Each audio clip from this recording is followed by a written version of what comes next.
Department of Justice has served the Federal Reserve with criminal subpoenas. And just last night, the Federal Reserve Chair, Jerome Powell, came out and said that this investigation is not what the administration says it is, that it's really about monetary policy. What I find most frustrating about this fight between the president and the Federal Reserve is that if the president were to successfully get the Federal Reserve to lower interest rates, it would backfire. Think of it this way. Say you had a friend who you've lent money to in the past. They're a great entrepreneur, but they're a little bit irresponsible with money. But they always pay you back, and you know the reason why they always pay you back is because their wife is really responsible with money and is always making sure that their debts are paid and paid on time. Now let's say that friend comes to you again and asks to borrow money, and he explains that he's actually divorcing his wife because his wife spent too much money on a kitchen remodel.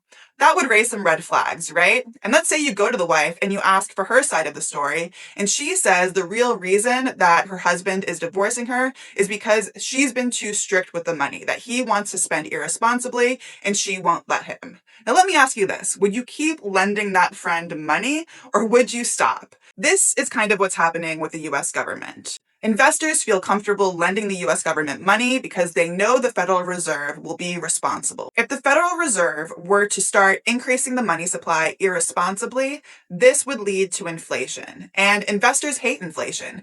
So when the president threatens the Federal Reserve, it's kind of like that divorce. It raises a lot of red flags for investors. They pull their money out of the US, and that hurts all of us because it means that we'll have to pay more for interest on mortgages, and we may have less valuable money because the dollar has been devalued. I'm Daryl Fairweather, Redfin's chief economist. If you'd like more insight into how the economy works and how that impacts you, follow for more.